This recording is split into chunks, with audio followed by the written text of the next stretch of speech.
कहीं पर निगाहें, कहीं पर निशाना, यह कहावत बेहद पुरानी है।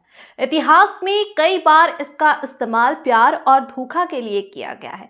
लेकिन प्यार और धोखा के बीच कोर्ट ने एक ऐसी लक्ष्मण रेखा खींच दी है जिसे समझना जितना आसान है, पचा पाना उतना ही जटिल है। नमस्कार, मैं भावना। दरअसल मध्य प्रदेश हाईकोर्ट ने एक दिलचस्प फैसला सुनाया है जिसके मुताबिक अगर कोई महिला अपने पति के अलावा किसी गैर मर्द से प्यार करती है तो उसे धोखा नहीं माना जाएगा, बशर्ते उसने किसी गैर मर्द के साथ शारीरिक संबंध नहीं बनाए हो। दरअसल छिंदवाड़ा के रहने वाले एक शख्स की पत्नी ससुराल छोड़ के मायके चली गई थी, जिसके बाद निचली अदालत ने उसे अपनी पत्नी को 4,000 रुपए गुजारा भत्ता देने के लिए कहा था।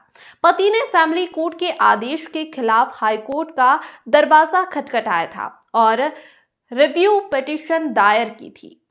पति ने कहा था कि पत्नी किसी और से प्रेम करती है, इसलिए वह भरण पोषण पाने की हकदार नहीं है।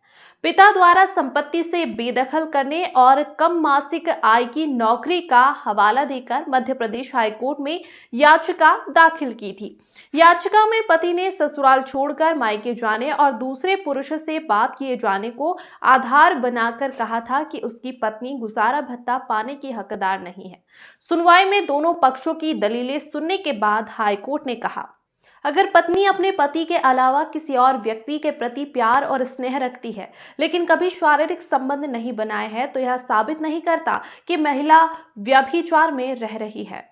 वहीं कोर्ट ने यह भी कहा कि पति की कम आय इस बात का मानदंड नहीं हो सकती कि वह पत्नी को भरण पोषण के लिए आर्थिक सहायता ना दे। शादी करने से पहले भी याचिकाकर्ता यह जानता था कि अपने खुद के भरण पोषण के लिए भी उसकी आय कम है, फिर भी उसने शादी की। अगर वह एक सक्षम व्यक्ति है तो उसे अपनी पत्नी के भरण पोषण राशि के भुगतान के लिए कुछ कमाना होगा। आपकी इस मुद्दे पर क्या राय है, हमें कमेंट सेक्शन में जरूर बताएं।